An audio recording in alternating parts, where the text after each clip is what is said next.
Hello, and welcome to What in the Mystical Hell podcast. I'm your host, Nikki Jobin, and this is my lovely co-host. Hi, my name is Lauren Avians. Right, and tonight we are coming to you with Season 1, Episode 12. This is actually our last episode of the season, and we are coming to you from Heinold's First Last Chance Saloon in Oakland, California. This is the second time we have recorded here, and we had such a good time last time, we thought we'd do it again.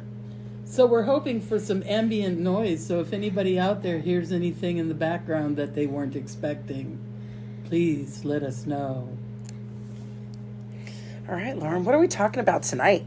We are talking about cryptids.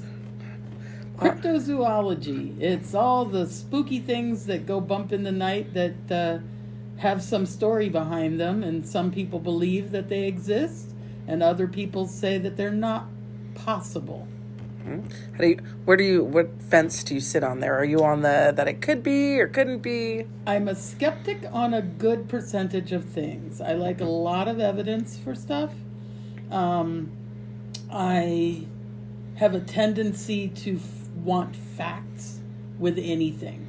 So I like history. I like historical background of stuff. So I really get into the historical backgrounds of things that we create or things that we see that we have to fill in the gaps of information on. So I'm a bit of a skeptic, but there are some things that I believe that are real.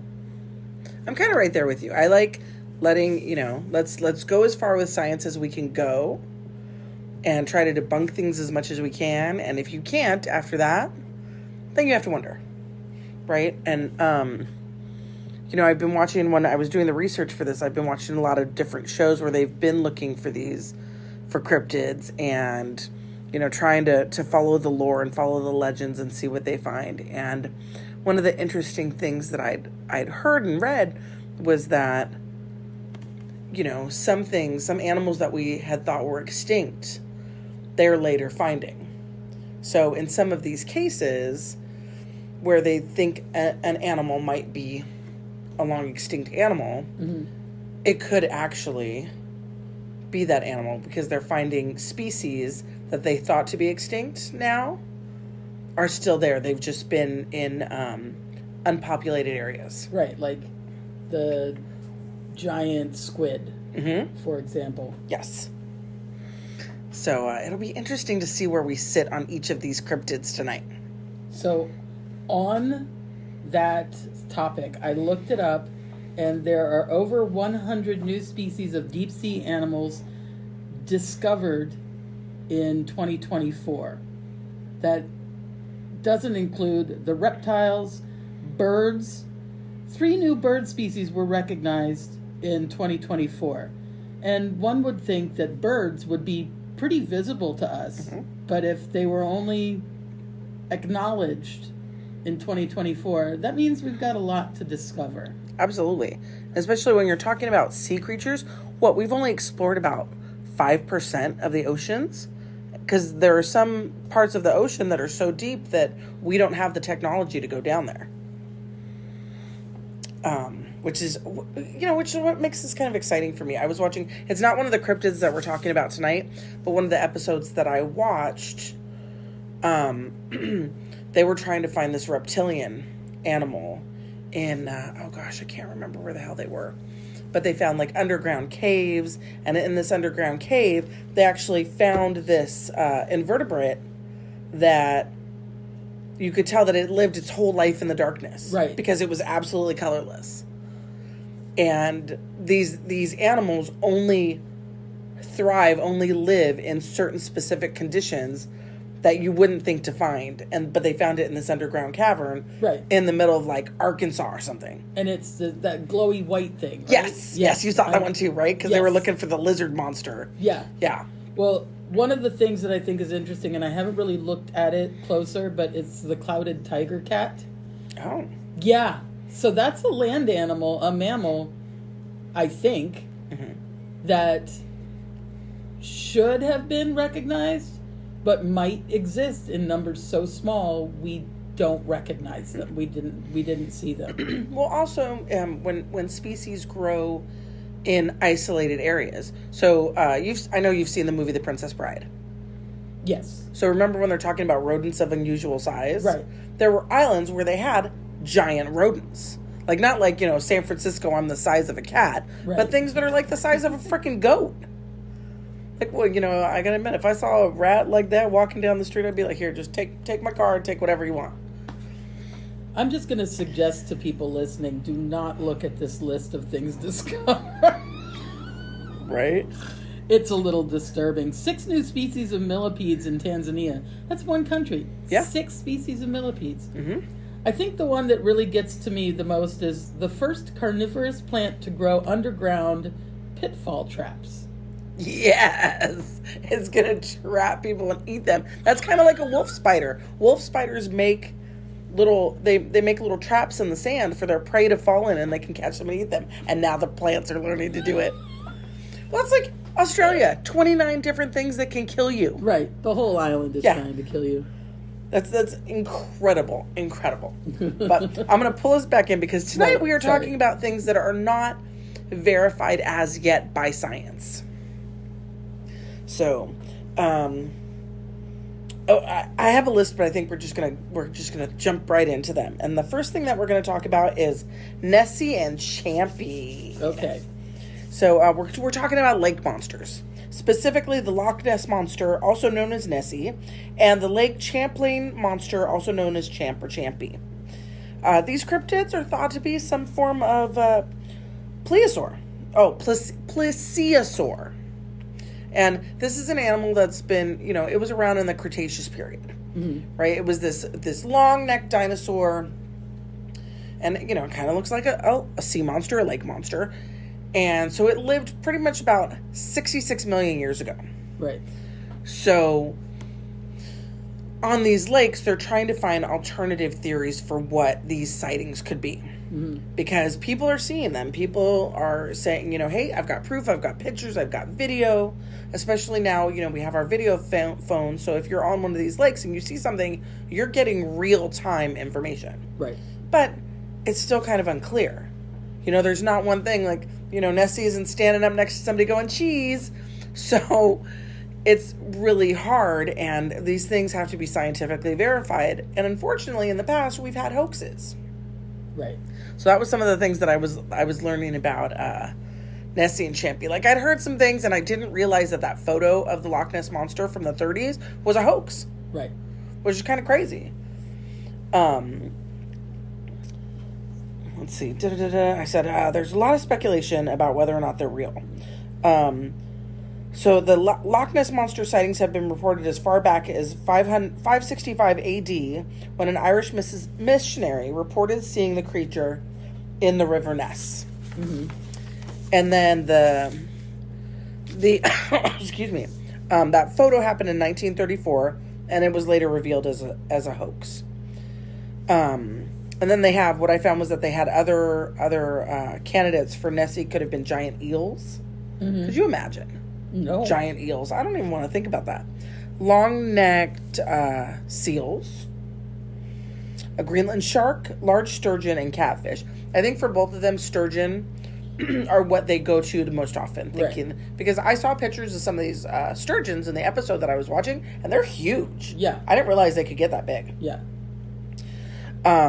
So while Loch Ness, the sightings aren't few and far between, but the pictures and things are few and far between. And Champy, the Lake Champlain monster, and I forget where, I think Lake Champlain is so big that at one point it was almost considered to be, instead of 5 Great Lakes, the 6th Great Lake. Right. And it's like 400 feet deep. So that's pretty darn deep for a lake. Right. And they're still trying to discover if it's fed from somewhere. Right. As it could have underground rivers that feed it. Yeah. So what did you find out? What did you find out about Champy? Well, I just remember growing up and being excited about the fact that we had our own Loch Ness monster. Oh, yeah, because you grew up out on the East Coast. Yeah. And so, and my dad is from Chicago, so we would go through the area, and it's definitely a marketing thing, but there's a lot of fun around Champy. Yeah. That doesn't exist as much around the Loch Ness Monster. The Loch Ness Monster is a monster. Yeah. Champy is like a cartoon character in comparison. And so they have like statues of Champy around. I saw that. They have, right, and you can take your picture with a statue of Champy. Yeah. And he's a folk hero in a sense, even though he didn't do anything. Nobody's afraid of Champy. Yeah. Didn't they like go out of their way to make him like you can't hunt for him? Like Right. it's against the law, literally. Like he's a protected species. Oh, I think so. I didn't know that. I think that they did something like that. Like he hasn't even been verified. But they're like, nope, you're not trying to hunt. If you want to prove his existence, great. But Right. if you're trying to hunt him like he's some monster, no, that's not a thing. Right. Yeah, they're very protective of Champy, and Champy's not just a way of making money. He's a non-threatening creature because clearly he hasn't killed anybody. The Loch Ness Monster is sort of seen as this sort of... Oh, I didn't realize that. Yeah. Yeah. Growing up, especially, you were scared of the Loch Ness Monster. Just the word monster on the end of it. Fair. I have a different view of monsters, but I get that. And so that is what I grew up with. Now, do I think that they exist? I think that something probably exists. I'm wondering if I so I'm of two minds, right? Mm-hmm. It could be, it's so deep that it really could be some large underwater animal that's there. So they did, one of the things that I was watching and I read was that not only, like, Champ has been part of folklore for centuries. So the first sighting was 1609 by a French explorer, Samuel de Champlain, who the lake is named after. Mm-hmm. And, you know, the debate rages on about Nessie, but there's evidence about Champ that hasn't been debunked. So they have this photo, and it does look like it could be the head and or like the neck and then like a hump in the water. Mm-hmm. That photo has been seen by the FBI, and it hasn't been verified or debunked. Now, it could be, you have a certain sturgeon jumping a certain way. It could be that. But the FBI has looked at this photo, and they can't say one way or the other. Right. So I kind of find that really intriguing, is that the stuff about the Loch Ness Monster, they are very easily debunking those. But this one, they're like, we're reserving judgment. And then in 2003, the Fauna Communications Research Institute recorded an unusual echolocation pattern during a sonar scan. So this research institute went out and they had all this underwater sonar stuff because they were really trying to listen, like what's going on under the water. And they said the sounds are very similar to those produced by beluga whales, which are not known to inhabit Lake Champlain. Right. And honestly, how would a beluga whale get in there? Right. Really? Even if it was a baby, you couldn't, it's not like the tales of the alligators in the sewers, right? Right. So to date, there have been over 400 sightings of Champ. Right. So I'm kind of like, okay, you know what? Maybe, nature finds a way, right? And there could be, maybe there is something that's living underwater. Now, the mystical part of me is what if in that lake somewhere, well, two things. What if in that lake it is being fed underground by something else, right? Mm-hmm. And something's traversing, that there's some part of it that leads out to the ocean and something just comes in because it's like, hey, I think this area is cool, whatever. Mm-hmm. Or, there could be some time slip pattern, right? We have some dimensional thing that's happening. That's my woo-woo take on it. But I like the fact that science hasn't, we really are doing some scientific shit to try and figure out if this thing is real, and we still can't figure it out. Well, even so, I mean, it could, if it is fed from an underground river or some sort of underground lake where something has lived or existed for a millennia. Yeah. That generally would stay there, but sometimes ventures out and be in such, you're going to hear me say this again and again, small numbers that we do not recognize it. Yeah. We're pretty egotistical as a species, and we only see the abundance. We don't see the rare, small things. Yeah, well, I mean, and if you look at even sturgeon have had the same structure for millennia. Mm-hmm. Right? They're I don't know if the word's biology, but the way that their system works hasn't changed. Like I read somewhere that it's like, I mean, it is like literally like 1,000 years old. Right. You know, so it's like the same thing with sharks, right? Sharks don't evolve. The sturgeon hasn't had to evolve because what it's doing has worked. It's working for it. Yeah. So what if there is something in there that can stay underwater for long periods of time? Mm-hmm. Or it's coming out to breathe when nobody's really paying attention. You know? So, who knows? Who knows? I kind of like the idea that it's, that we don't know. You know, what did I write here? I said, are they hiding somewhere underneath the vastness of the two lakes? Right? Are they just elaborate hoaxes? Could there be some other reason that they haven't been found?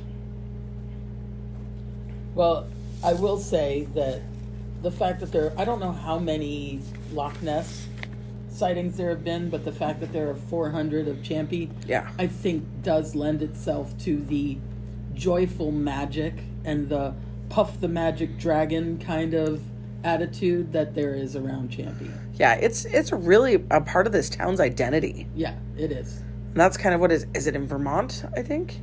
I don't know where I think it is. Yeah. And this town, like, they have festivals. Yes, they do. And shit for it. Like, how small town is that? That's awesome. Yeah. That this is like your whole town's identity. Right, like Salem. Yeah. And it's just a very cool thing. So I had a lot of fun watching these things about it. And one of the shows that I watched, they were literally, like, one of the guys was diving and he was, like, looking around and something did go past him. And they couldn't really get it on camera, but something stirred up a lot of dust and debris. Mm-hmm. And they caught some stuff on the sonar, but they couldn't figure out what it was. So it is a mystery.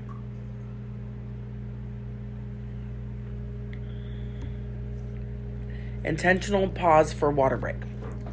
Well,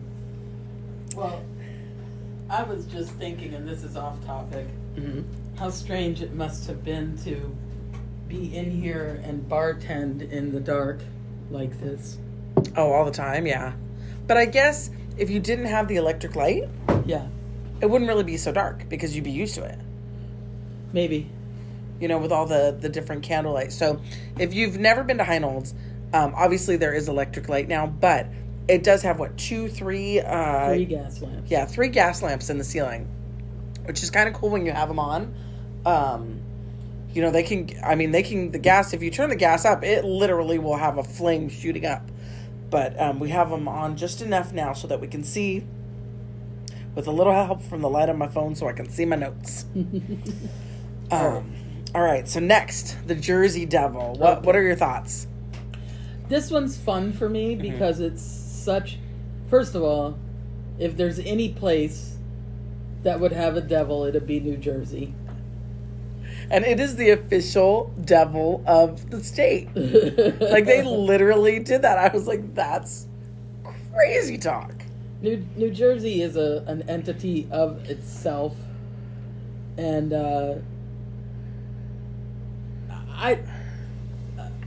it's one of the sillier ones to me. Mm-hmm. But I have talked to a lot of people since we started talking about this who are from New Jersey, and there's different points of view. So each area kind of has its point of view, which is something I thought was interesting. Like my friend George, who is from... I wish I could remember what town he's from. But they don't think you can see the Jersey Devil unless you're about to die. Oh. So that's the... Okay, he's like a harbinger.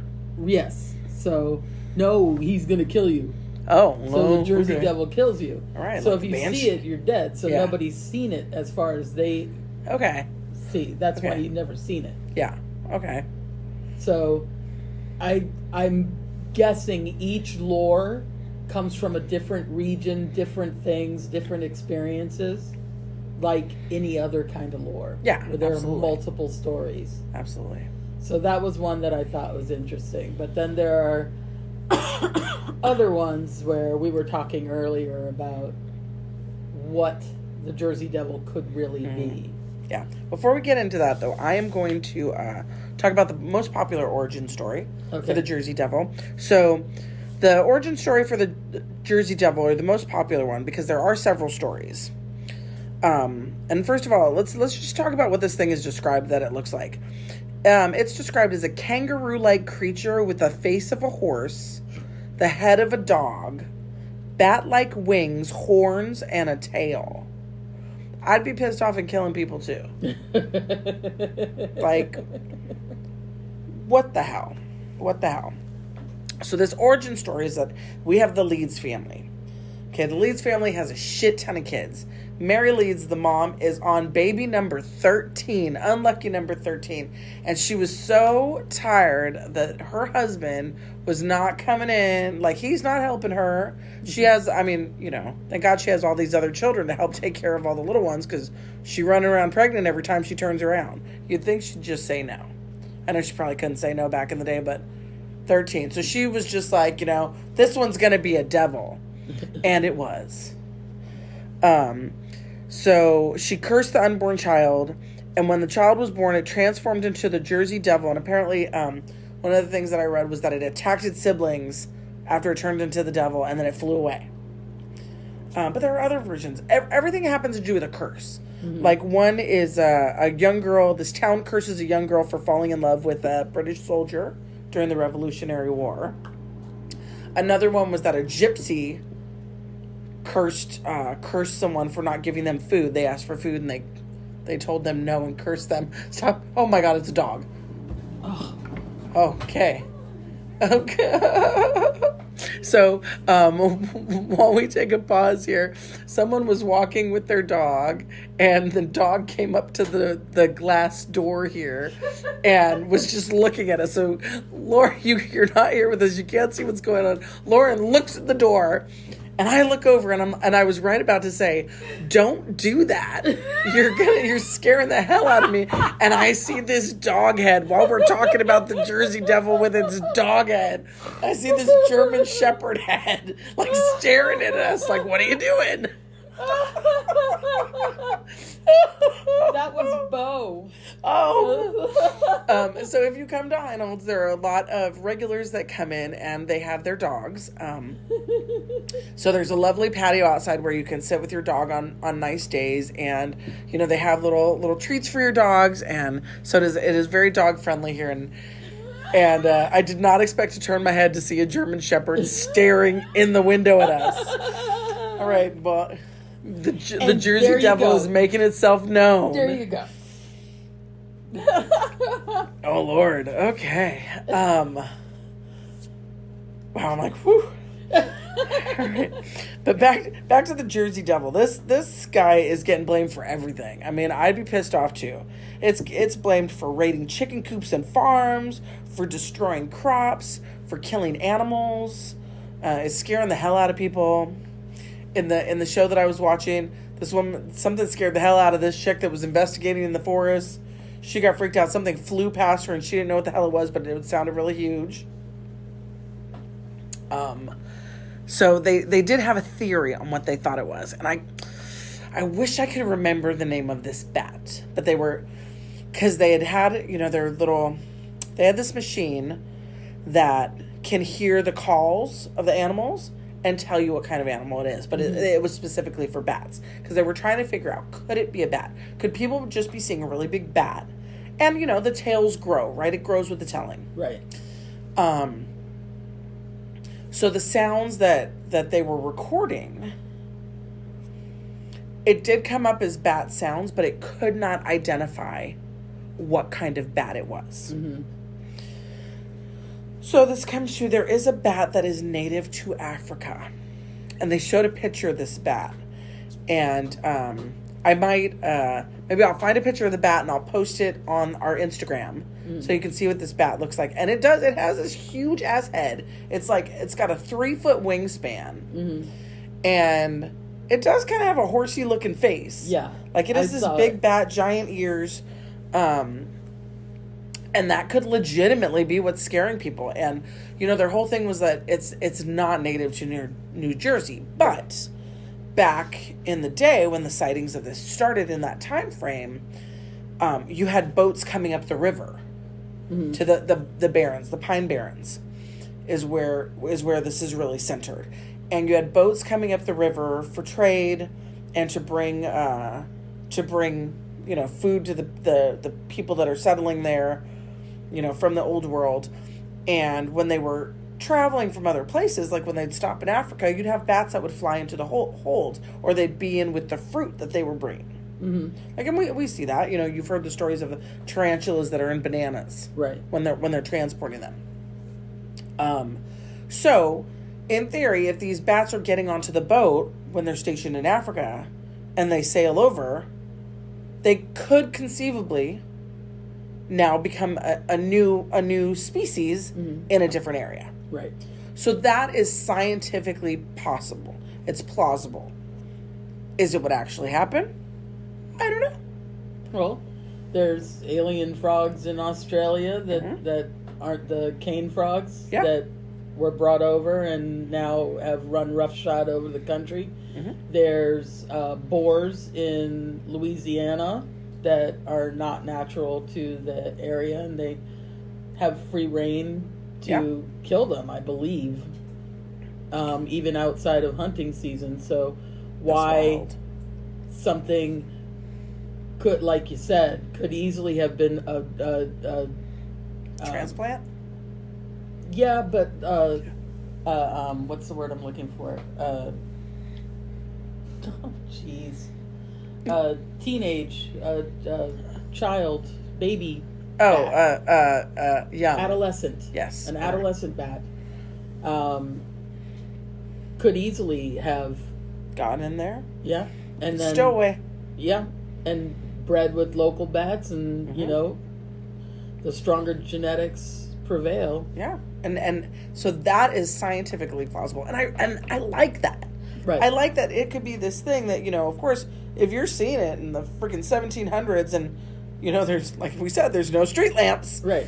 Right? And this thing flies by you and you're like, what the fuck? Or you see it up against the moon and it's got this giant wingspan. Of course it's going to look like a devil to you. Right.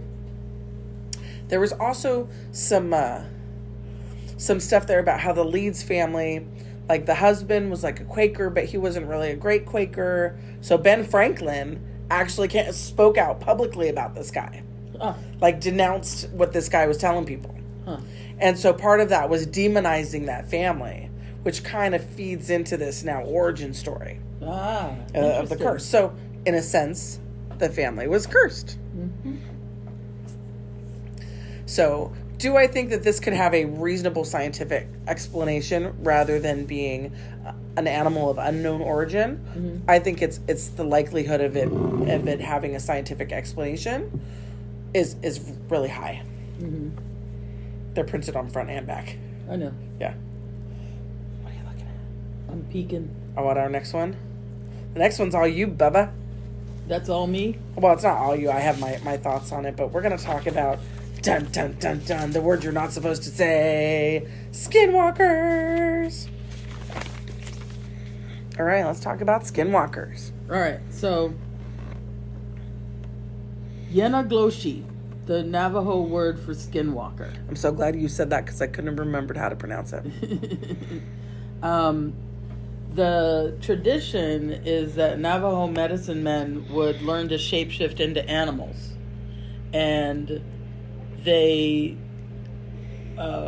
would have to practice a great deal of songs and traditions to get to the point where they were able to shapeshift into animals. And they were venerated. But when some of them found it to be too hard to learn, they would basically make a deal with the devil, and they would request evil spirits come to them and give them another route to become shapeshifters.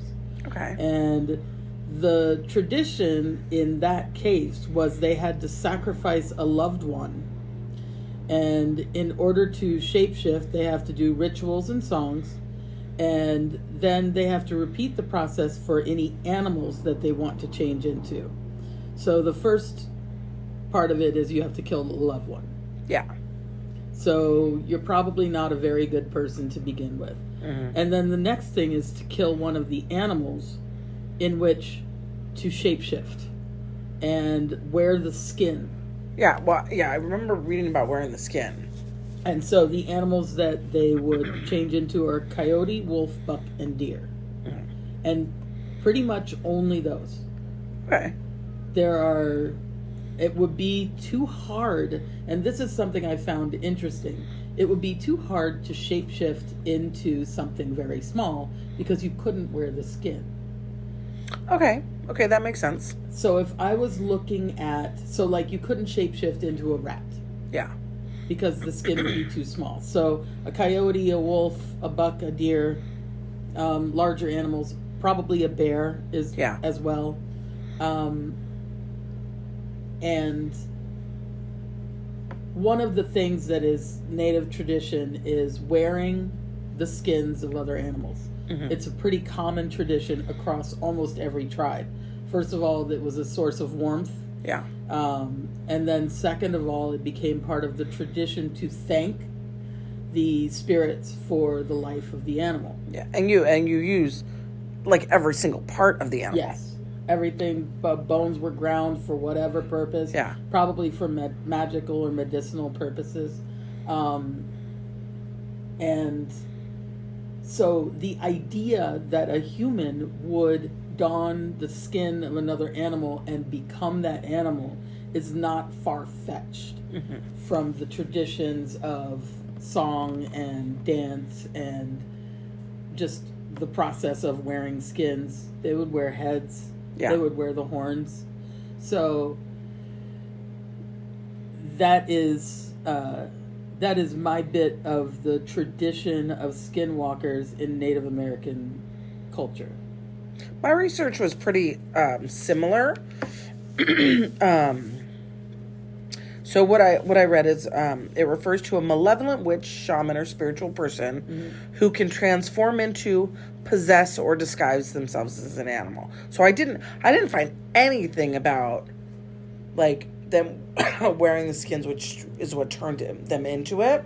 I mean, wearing the skin, yeah, but that you couldn't get into something smaller because you couldn't wear the skin. I didn't have any of that. But when it came to how they were able to do it, I have skinwalkers are originally thought to have started with a medicine man who abuses indigenous magic for evil. Right. This medicine man is then given mythical powers of evil that vary from tradition to tradition, but the power all traditions mention is the ability to turn into or possess an animal. Now, other traditions believe that a man, woman, or child can become a skinwalker should they commit a deep-seated taboo. So you talk about killing a family member. I found specifically not only killing them, but committing cannibalism. So actually eating a family, because it's got a deep-seated taboo. Right.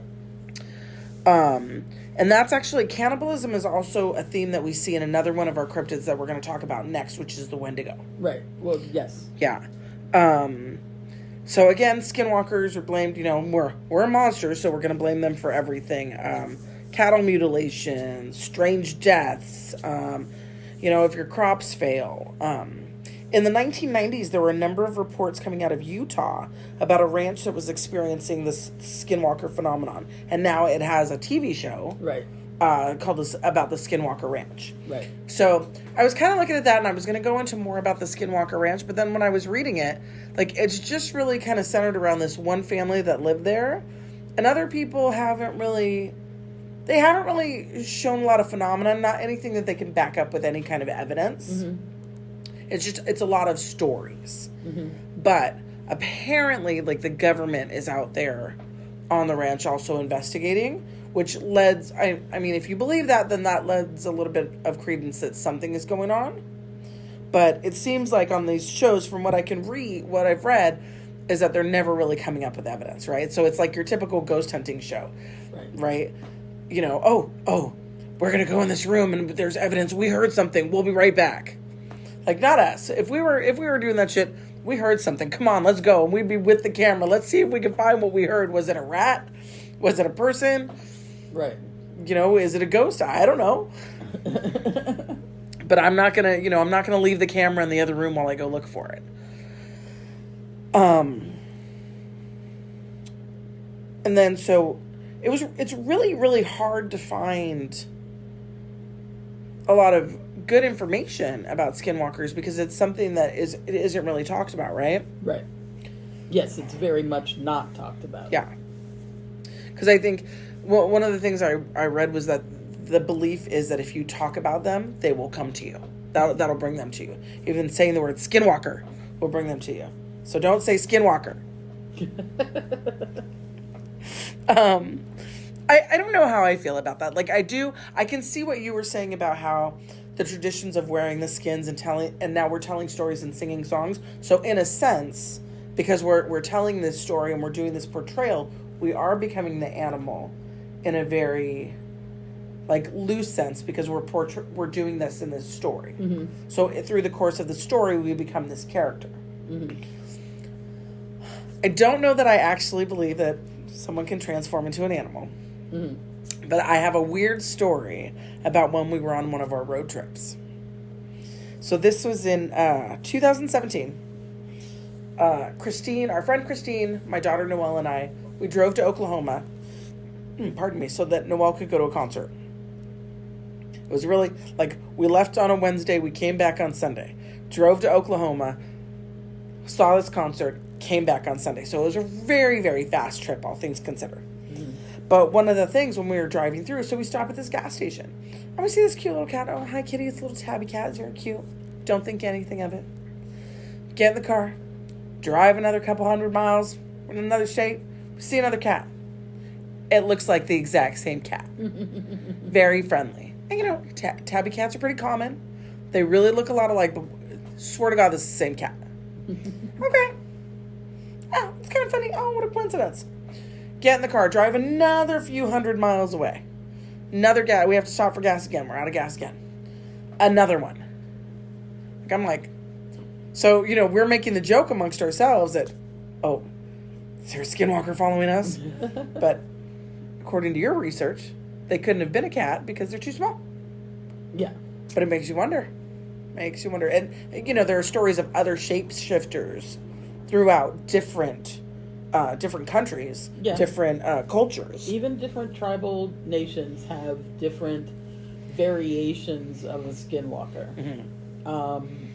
The skinwalker, the Navajo, the Yanagloshi tradition is very specific to the Navajo.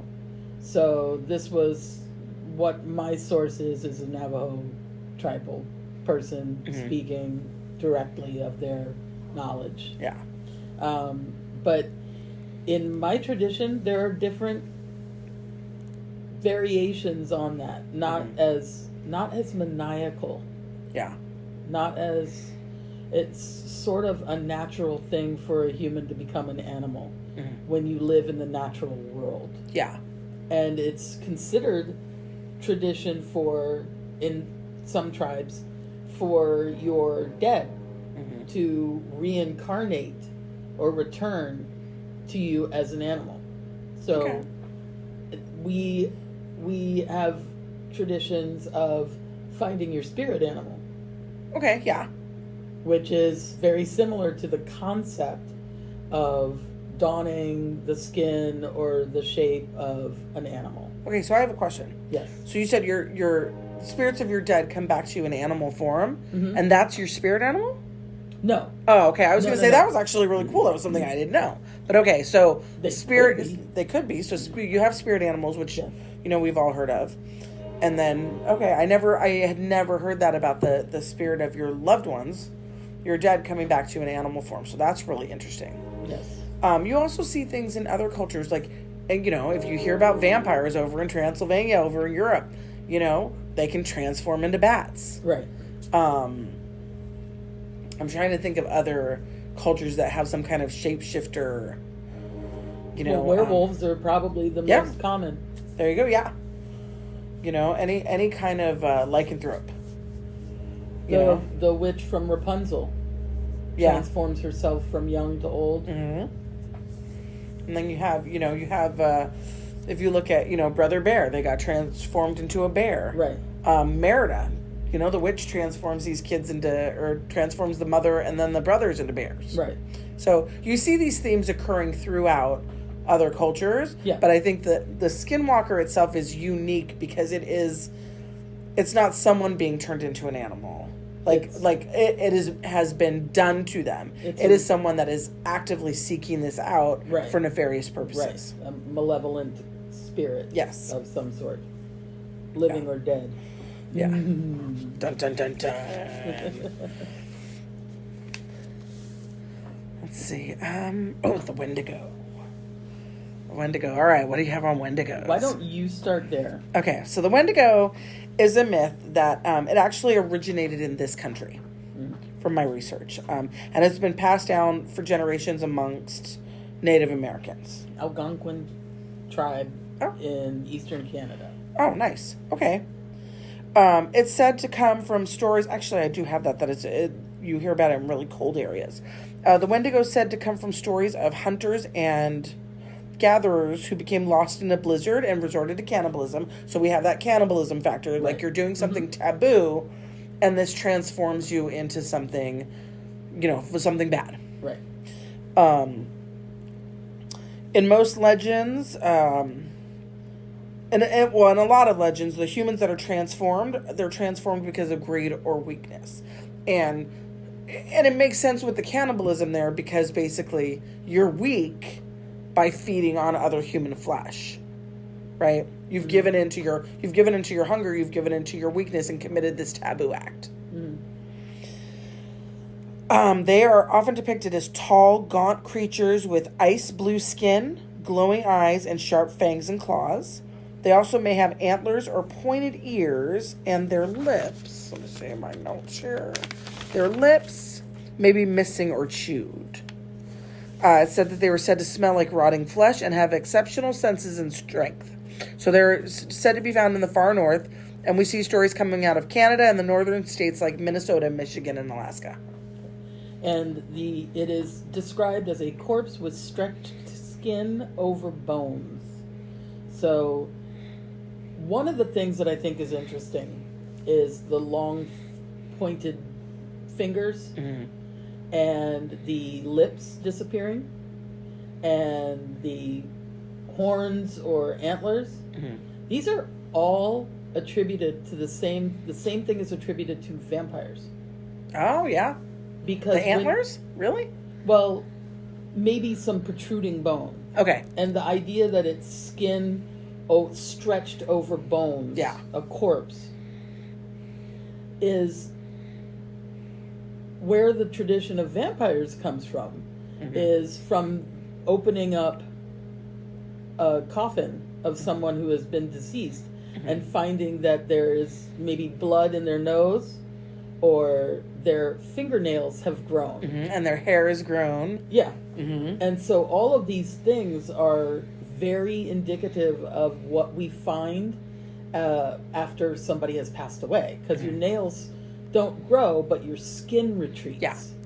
And that happens with your lips too. Your skin on your lips. That's why every time you see like a mummy or a corpse in any movie, the teeth are very prominent. Yeah. It's because the lips have retreated. The skin has dried up. And the same thing for your hair growing. It's because the skin on your head has now shrunk. Right. And come closer to as it's drying, it comes closer to your skull. Right. Right. So that's one of the other things that I found in the Algonquin tradition is that the cannibal can only turn into, the creature can only turn into a Wendigo when resorting to cannibalism. So it has to be in the act. Yeah. That's what I found in my research. And in pop culture, we've seen it in two popular supernatural shows. So the show Supernatural, it was actually like the second or third episode of the series when they go hunting, and it shows the cannibalism theme, and that their hearts are ice cold, and I think the way to kill it was through fire. Like you shoot it in the heart with fire. You also see it in, I forget what season it is. It's like the second or third season of Charmed, where one of the sisters is turned into the Wendigo. But in this story, yes, it's again shooting it like in the heart with fire. It's afraid of fire. Mm-hmm. But the story here in that was that a woman was left by her lover, and it made her heart so cold that she turned into the Wendigo. Mm-hmm. So it didn't have a cannibalism theme there, mm-hmm. but it was also mainstream television in the 90s, so they might have thought that was a little too much. Yeah.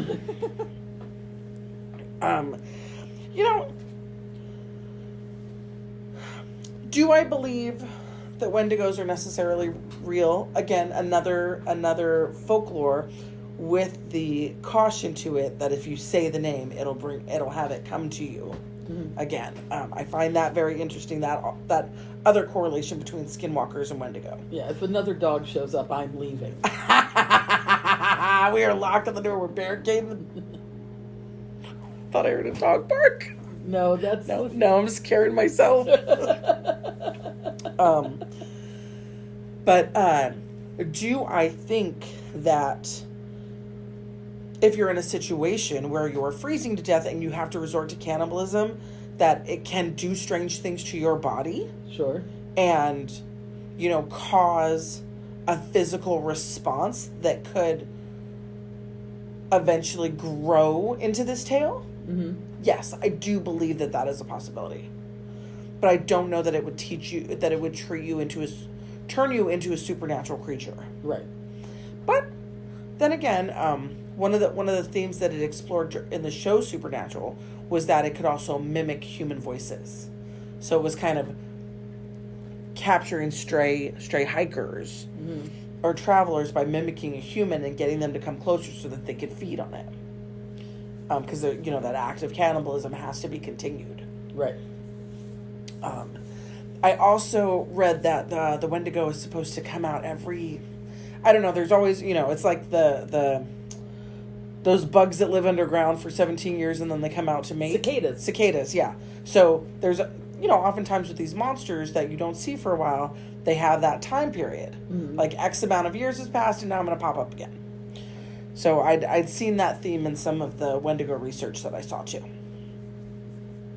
So, the witchy woo in me, I'm like, well, it's truth is stranger than fiction. Could it happen? But the scientist in me thinks that wouldn't we have a little bit more to go on?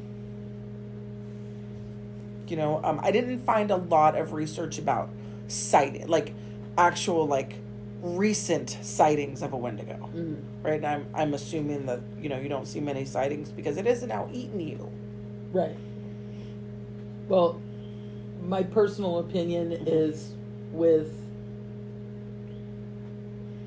these two, skinwalkers and Wendigos, mm-hmm. that it comes from more ancient mythology. Like it mm-hmm. comes from our concept as human beings of only being able to understand what's in front of us mm-hmm. as opposed to having a broader view. Yeah.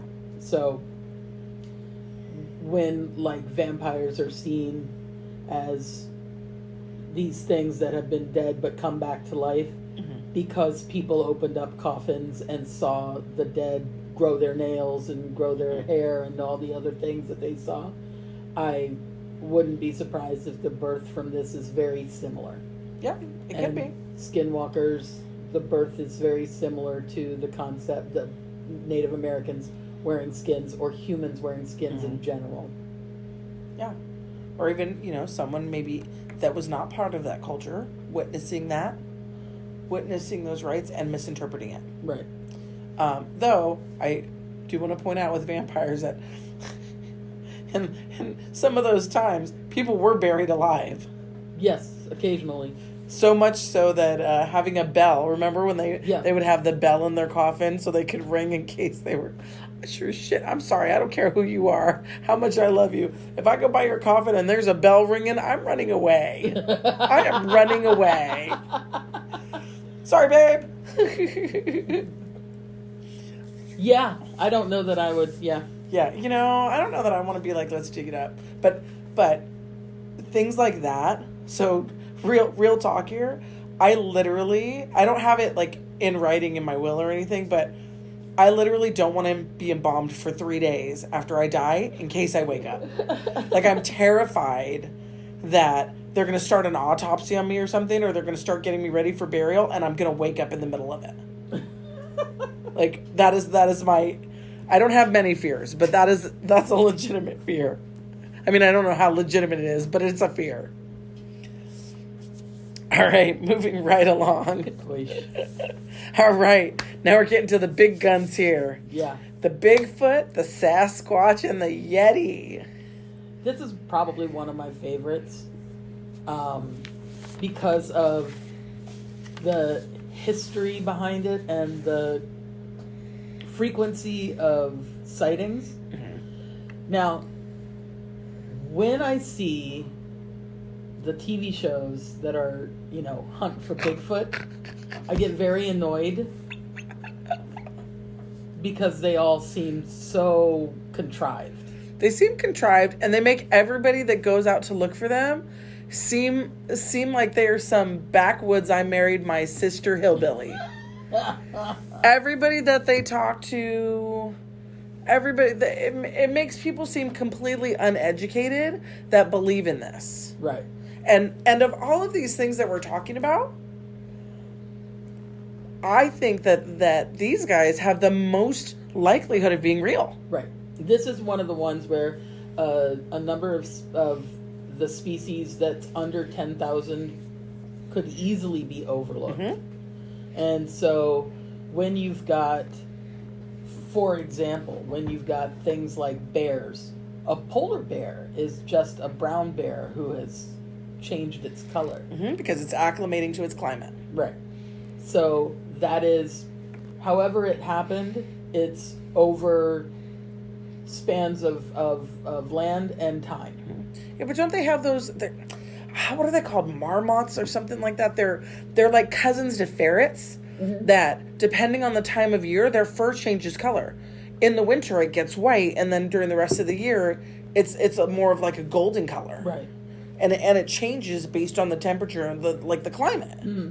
That could easily be something that's going on here, because you're seeing these stories in completely different parts of the world, and you're not just finding it in folklore. Like, there's ancient Buddhist texts that are talking about things like the Yeti.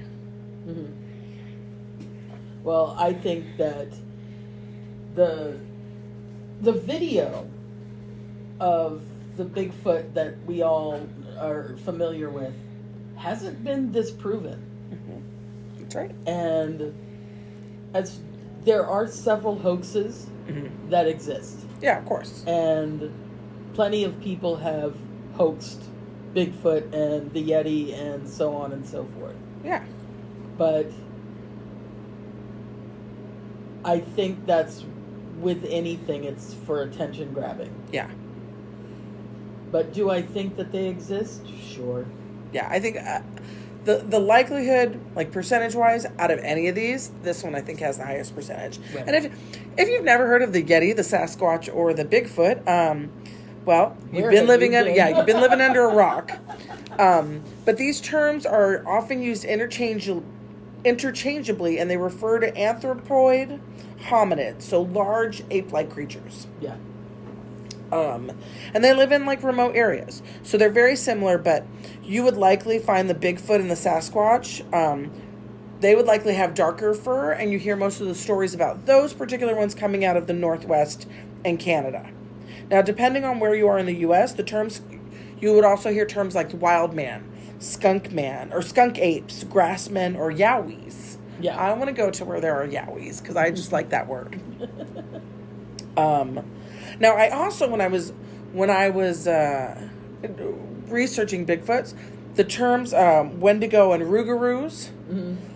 Came up, but obviously they're completely different things, because you're not finding the same themes that you would have of cannibalism and eating human flesh that you see with the Wendigo and the Rougarou. Mm-hmm. We're gonna have to save the Rougarou for another episode, but Cryptids Part 2, because that's also a very interesting creature. Also featured on Supernatural. So there's no evidence to support that conclusion that the Wendigo and Rougarou have anything to do with Bigfoot or any of those. Right. I just found it very interesting, like when I was reading that they find mention of the Yeti in ancient Buddhist texts. Mm-hmm. Like, you know, I mean, it's one thing to like, okay, I see this big ape-like creature and I'm 3 sheets to the wind and, oh, it's a Bigfoot because its feet are really big. It's another thing for this Buddhist monk to be writing about these creatures that they're seeing in the Himalayan mountains. Right. They also had the abominable snowman, but the abominable snowman term came in the 1920s around Mount Everest. And I think that was really a term coined for publicity. Yeah. It doesn't mean it was, you know, likely they were referring to a Yeti, but it became so, you know, commercialized and coined for just the attention and, you know, the monetization of getting people out there to kind of search for this thing. So I included it in there because it is another term used for Yeti, but there's no evidence that supports that it's a completely different creature. Right. Both the Yeti and the abominable snowman are described as much lighter in color than their American counterparts, which of course makes sense because, again, like we've seen with polar bears and with like the marmots, we're changing our colors to help us adapt to our environment. Right. And again, there are many reports of evidence, but nothing concrete has been labeled as scientific proof. But with some of the evidence, they also cannot always disprove them. Yeah. So, if I had to give a stamp to anything on here that I think could be real, it would be these guys. Yeah. So I've seen good shows about them where they are using not echolocation, but they're using those you know, sonar things where you can really listen and comparing the sounds that they're hearing to a species of animals to try and like narrow down, okay, it's not this, it's not this, it's not this, you know. Eventually, if you continue to eliminate possibilities, you're either going to find a match or you're going to find a new species, you know. And it's just the sounds that they're starting to hear and document scientifically now in vastly different places. There's no way that those could all be a hoax. Right. So that's my stamp there. I do think that, again, it's one of those things that people have used to get publicity, like those TV shows. Oh, yeah. But at the same time, there are real researchers who are looking into it. So yeah. I listen to a couple different podcasts, and one of them, I can't remember if it was Monsters Among Us, where they were talking about one of the eyewitness accounts was this man that thought it was people playing around in his yard. He didn't go for, oh my God, it's a Bigfoot.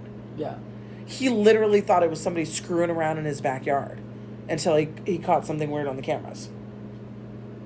So, you know, you do get these reports of people that are actively not seeking publicity, but they're like, I got this really weird fucking thing. Right. So, I think that there's enough evidence out there to support the fact that it is plausible. Ooh. All right. Now we're going to come to our last one here. Ooh, and we're just right around the hour mark here. Right. So our last cryptid that we're going to talk about today are dragons. This is my all-time favorite. All right, let's talk about dragons, Lauren. Tell me about these dragons. Well, every culture on Earth has some sort of dragon myth. So this is one of those our narrow minds as humans things. We now have a broader perspective of the world and see dinosaurs not living with humans and see things like we call the kimono dragon a dragon. We call it a dragon. And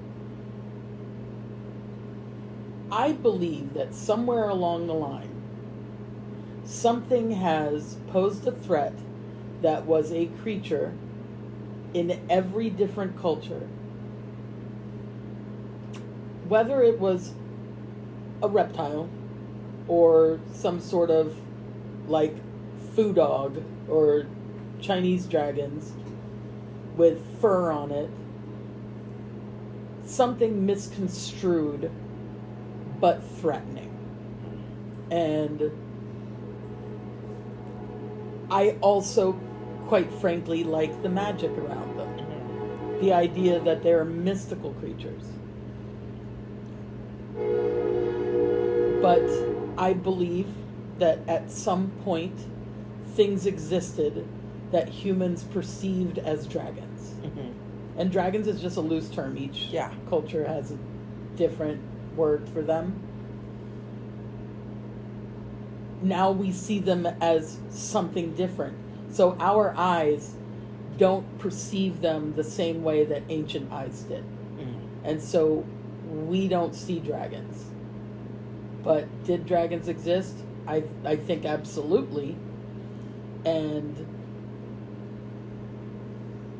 there's a never... If a dragon was an anaconda... Fair. We see it as an anaconda today. Mm-hmm. But they may have seen it as a animal creature-killing dragon. Well, it was funny in my research, I found that the majority of cultures that had a dragon myth mm-hmm. or dragon lore, a lot of them, it was a snake-like creature. It wasn't like the Game of Thrones dragons that we see. Right? That's the Western dragon. And that didn't come about until like the Middle Ages, and that was happening in Western Europe. Mm-hmm. That they came, and I don't know who came up with this concept, but up until that point, the dragons that you saw around the world were shaped like snakes. So like the Chinese dragon that you will see for Chinese New Year. Right. It's very long. It does have it does have 2 legs for sure. Possibly 4, but they weren't like prominent. It wasn't like a giant body. Right. With little, arms and legs and giant wings. You had wings, but they were proportionate to the body. It was just very long and slender like a snake. Mm-hmm. Even in the depictions of St. George and the dragon, mm-hmm. the dragon's not big. Yeah. In any depictions. Now, I'm not saying that at the time that they depicted these images, they saw dragons. But they clearly perceived the dragon as being humanish size. Mm-hmm. And not huge at all. So we definitely have pumped a lot of fantastical fuel into the concept of a dragon. Yeah. Where they're now the size of buildings. Mm-hmm. Well, now we call the smaller dragons wyverns. WYVERN. Mm-hmm. But when I was researching the differences, the wyverns have they just have 2 legs. Right, and they're a lot smaller. They're closer to human size, mm-hmm. and the dragons are supposed to be much bigger. So I thought that was kind of interesting too. And who knows? There may be some history of a rather large gecko, mm-hmm. Some lizard that existed that was much larger than what we see today. Take the concept of the mammoth. Mm-hmm. The mammoth is now an elephant. Still pretty damn big. Yeah. But not nearly as big as the dinosaur version. Yeah. So even though there was a great wipeout of the dinosaurs, mm-hmm. things existed that still carried the DNA. Yeah. That eventually evolved from fish or whatever into... we're supposedly evolved from fish. Mm-hmm. Do I look like a fish? Sometimes. You beat me to it. I knew it was coming. She stole my thunder. But we don't carry... our ears are where gills are. Mm-hmm. We could go through this whole breakdown. Our spines are the same. Evolution is a crazy thing, yeah. Right. We are small DNA strains away from trees. Yeah. every person on Earth shares 96.9% DNA or something like that. And it's amazing how that, we share all this DNA, but the differences that come of it. Right. The other thing about the dragon lore is that you could say that, people are using as this is why we they thought it in the day is because they were finding fossils right. of large winged creatures. Right. We now know that those are pterodactyls. There's right. some form of winged dinosaur. Right. But imagine that you're living in, 700 AD, and then, you're trying to farm on your land and you find the bones of this animal with this huge wingspan. Right. Well, there's where cyclopses come from is from a Jurassic period bone found of elephant-like creatures where it looked like there was an ocular cavity, a singular one, right in the center of the bone. So now we know, again, the broader sight. We see differently. We have science. We have all of the people in history who have put themselves out there and flown in the face of convention and said, no, that's not the truth. Here's the truth. Those are the bravest people on earth to go against what everyone thinks, what everyone feels. The earth is flat, the earth is round. And for the flat earthers out there, the earth is fucking round, you moron.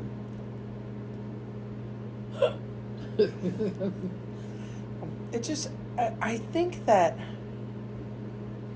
the science of how we evolve is just so fascinating because, something as simple as I was born very dark-haired, very dark eyes. Mm-hmm. So was my mother. 2 of my children have dark hair and dark eyes. And my last child is red hair and green eyes. Yeah. And then later to find out that I had an uncle that was redhead. Mm-hmm. Just these things that you never think that you're going to see. Right. That just pop out. Or how pigment-wise, African-American parents can have a baby that is obviously their baby. Yeah. But their pigment is completely different. Right. Yeah, black folks having a little white baby. Right. And they have no idea how it happens. And when they do the genetic testing, this child genetically is linked to both parents, so they are their genetic parents. Right. It's just we have something else in our DNA that was like, hey, I'm going to pop up this generation. Full on mathematical randomizers. Yeah. Without rhyme or reason. And I think that's kind of what makes it all beautiful. Mm-hmm. Not just human speaking, but in all of these groups that we're talking about, aside from the clearly fantastical ones, the Bigfoot and the dragons. Yeah. The reality is these things could have existed. They could have. They could still exist in the Nessie and Shanks. I was gonna go to them. Yeah, that was my thought process too. Was that here we see this crazy difference that I just explained about humans, but why do we see that in everyday science?